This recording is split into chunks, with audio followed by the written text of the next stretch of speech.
If you're looking for techniques to help your baby get more nighttime sleep and or you're trying to get a longer first stretch of sleep yourself, chances are you've tried or are considering trying a dream feed. In theory, a dream feed should help you, the parent, get a longer initial stretch of sleep and potentially help your baby get a longer stretch of sleep as well. And sometimes it works. A dream feed is something that I often recommend before babies are 12 weeks old. But today I want to share why I don't recommend doing a dream feed once your baby is older than 12 weeks. Hi, I'm Allison Egidi, a pediatric sleep and wellness coach and a mom of two. I love to help parents find solutions. This is How Long Till Bedtime.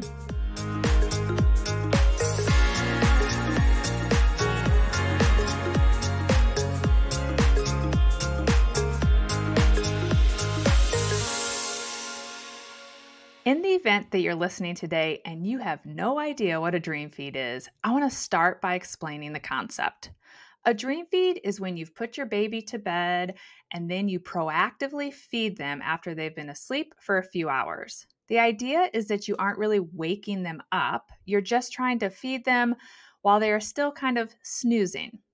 Parents will typically offer this feeding between 10 and 11 p.m. right before they would go to bed in hopes that then everyone can get a longer stretch of sleep.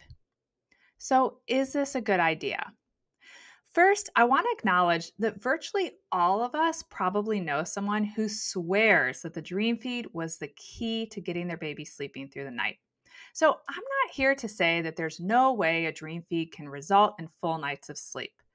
But I want to share why I don't recommend dream feeds to the moms who are in my Have Baby Need Sleep newborn sleep coaching program.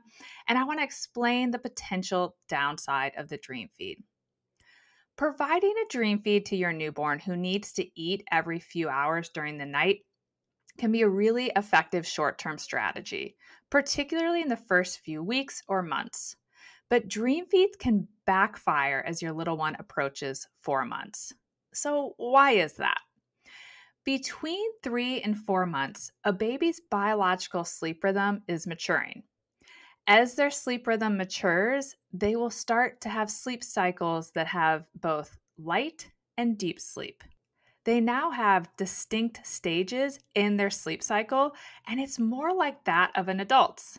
This is a big and good development.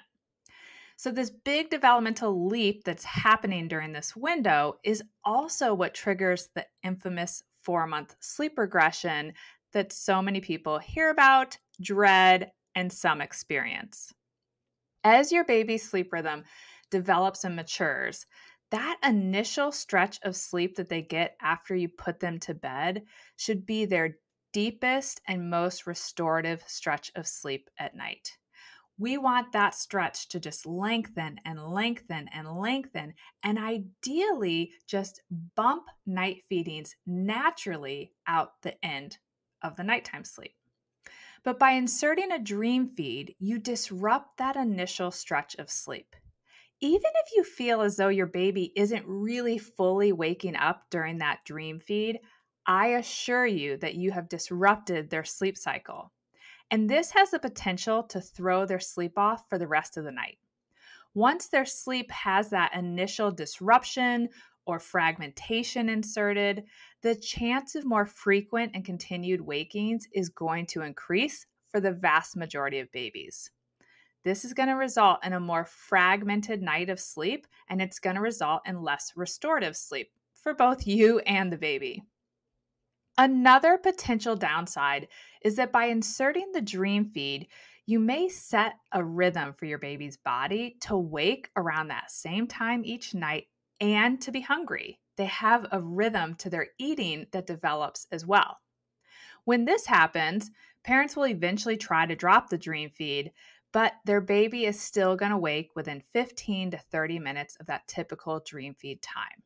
This isn't the end of the world, of course, but it means that you need to have a plan for how you want to handle that waking when you do drop the dream feed. So, what do I recommend as it relates to dream feeds? I recommend offering a dream feed during the early weeks and months if your pediatrician says that your baby needs to be proactively fed during the night. And I have no issue with you experimenting with a dream feed during those first 12 weeks to see if it does, in fact, help you get in a longer initial stretch of sleep.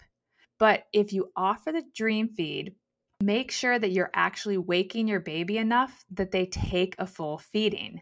If they just take a little snack because they're too drowsy, it likely won't result in the next stretch of sleep being much longer. Therefore, the benefits aren't that great, so probably not worth it. So make sure you actively work to help them get a full feeding. And if the dream feed is working, keep it until your baby is 12 weeks old. And then I would encourage you to start to transition away from it.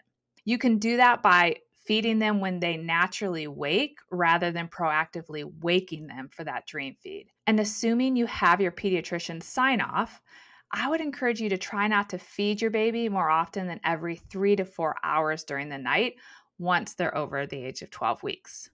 If they are waking more often during the night, try to soothe them in another way other than feeding. So it doesn't mean you have to leave them to just figure it out on their own. It just means that we want to help encourage their body to get longer stretches of sleep and to not always rely on feeding for soothing if they don't need it that frequently during the night. All right, there you have it. Those are my thoughts on the dream feed. I hope you'll join me back here next week. Bye for now. Thank you for listening to How Long Till Bedtime. To learn how we can work together to improve your child's sleep, please visit sleepandwellnesscoach.com.